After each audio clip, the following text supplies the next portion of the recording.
Hello guys, आज हम मूल अधिकार स्वतंत्रता का अधिकार के बारे में जानेंगे।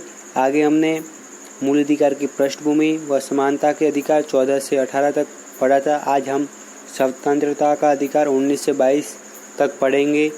साथियों, अनुच्छेद 19 नागरिकों को से अधिकारों की गारंटी देता है। इसमें पहली है वाक एवं अभिव्यक्ति की स्वतंत्रता।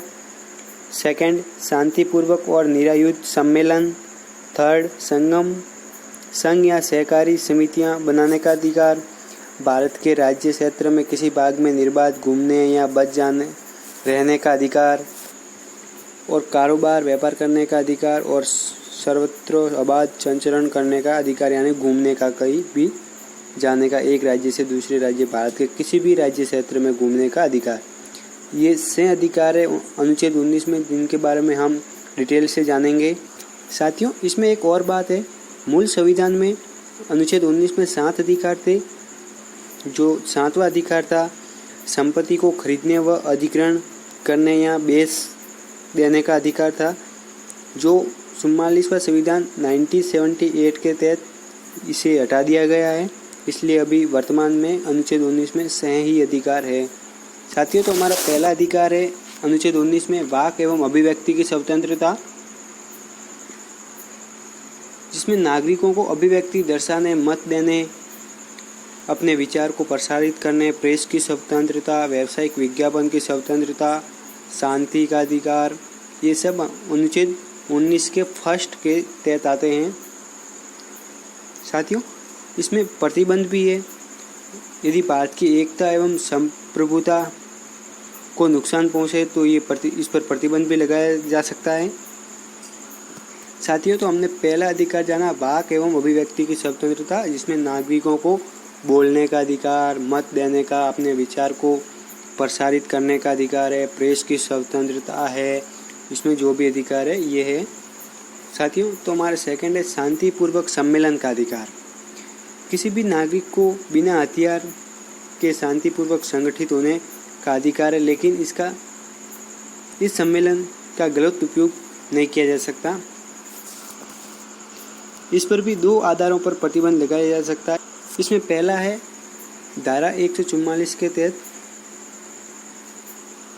प्रतिबंध लगाया जा सकता है, जिसमें किसी भी बैठक को व्यवधान में खतरे के तहत रोका जा सकता है, जैसे मानव जीवन के खतरे, स्वास्थ्य एवं सुरक्षा आदि। यदि कोई खतरा हो तो उसे रोका जा सकता है। जैसे अभी कोरोना का काल चल रहा है, इसमें वर्तमान टाइम में शांतिपूर्वक सम्मेलन कोई नहीं कर सकता, क्योंकि इस पर प्रतिबंध लगा हुआ है, जहाँ 144 की धारा है वहाँ। और एक सेकंड है भारतीय दंड संहिता की धारा 141 के तहत 5 या उससे अधिक लोगों को संगठन गैर कानूनी घोषित किया जाएगा। यदि जहाँ कहीं 141 धारा लागू की गई है, वहाँ 5 या उससे अधिक लोगों का संगठन नहीं बन सकता। साथियों, तो हमने अभी अनुच्छेद 19 में 2 अधिकार के बारे में जाना। पहला तो वाक एवं अभिव्यक्ति की स्वतंत्रता, फिर शांतिपूर्वक सम्मेलन का अधिकार, जिसमें 2 आधारों पर प्रतिबंध लगाया जा सकता है। एक तो 144 धारा के तहत और एक दंड संहिता की धारा 141 के तहत।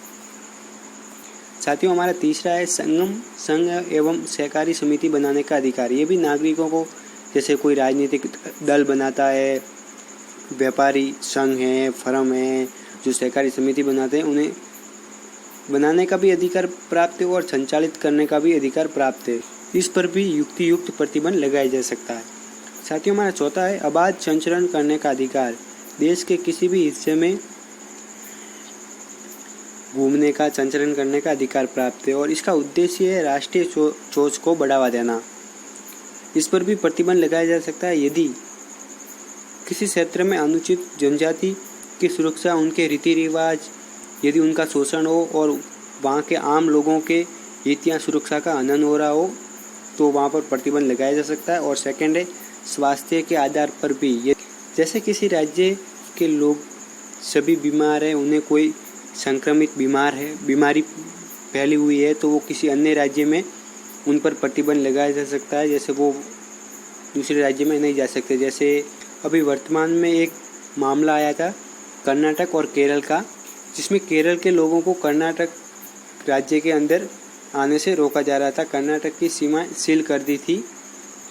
जैसे पंजाब और दिल्ली का मामला, यानी यदि स्वास्थ्य के आधार पर भी प्रतिबंध लगाया जा सकता है, वो अपने एक राज्य से दूसरे राज्य में नहीं जा सकता। साथियों, हमारा अगला अधिकार है निवास का अधिकार। इसका उद्देश्य राष्ट्रवाद को बढ़ावा देना है और इसमें निवास का अधिकार के तहत दो है, एक तो अस्थायी और एक स्थायी। एक राज्य से कोई लोग जाते हैं जो एक तो स्थायी तौर पर ही वहाँ रहते हैं और एक अस्थायी रहते हैं, और इस पर भी प्रतिबंध लगाया जा सकता है। जैसे अनुच्छेद 19(4) में था संचरण करने के अधिकार में, यदि अनुसूचित जनजातियों की सुरक्षा या हित के खिलाफ हो, आम लोगों के हित के खिलाफ हो और एक वेश्या या पेशेवर अपराधी हो, वो भी एक राज्य से दूसरे राज्य में वहाँ जाकर निवास नहीं कर सकता। साथियों, हमारा अगला अधिकार है व्यवसाय आदि की स्वतंत्रता। किसी भी भारत के नागरिकों को एक राज्य से दूसरे राज्य में व्यापार करने का, बिजनेस करने का अधिकार प्राप्त है, लेकिन यदि महिलाओं बच्चों का दुरुपयोग करके हानिकारक व्यवसाय कर रहे हैं तो उन पर प्रतिबंध लगाया जा सकता है। साथियों, तो हमारे अनुच्छेद 19 में से मूल अधिकार थे जिनके बारे में हमने जाना। पहला था वाक एवं अभिव्यक्ति की स्वतंत्रता, दूसरा शांतिपूर्वक सम्मेलन का अधिकार, तीसरा संगम संघ व सहकारी समिति बनाने का अधिकार, और चौथा अबाध संचरण करने का अधिकार, और पांचवा निवास का अधिकार, और छठा व्यवसाय आदि की स्वतंत्रता। साथियों, हमारा अगला अधिकार है अनुच्छेद 20, जिसके तहत अपराध के लिए दोष सिद्धि के संबंध में संरक्षण।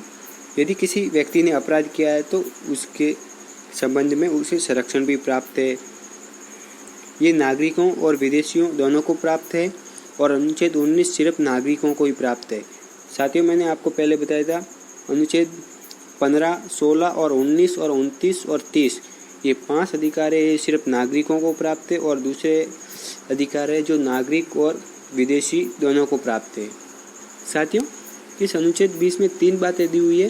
पहली बात है, अगर व्यक्ति ने ऐसा कार्य किया हो जो कानून के अंतर्गत वो अपराध हो, और दूसरा है उसे दंड की मात्रा उतनी ही दी जाएगी जो कानून के अंतर्गत उस अपराध के लिए निर्धारित की गई। यदि उसने चोरी की है तो उसे उतना ही दंड दिया जाएगा जो चोरी के अपराधी के लिए निर्धारित है।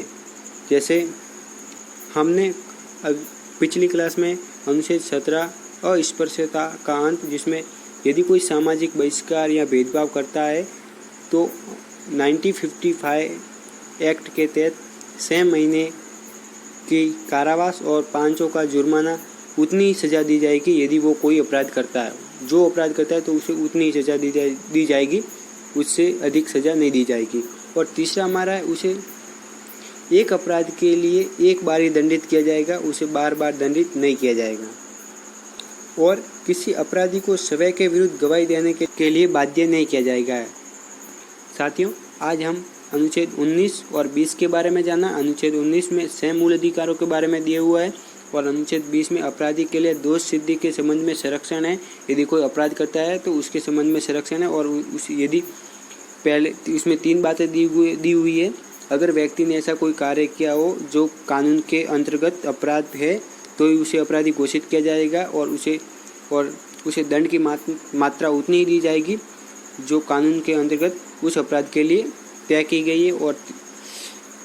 और अपराधी को एक अपराध के लिए एक बार ही दंडित किया जाएगा। और तीसरी बात है, किसी अपराधी को स्वयं के विरुद्ध गवाही देने के लिए बाध्य नहीं किया जाएगा।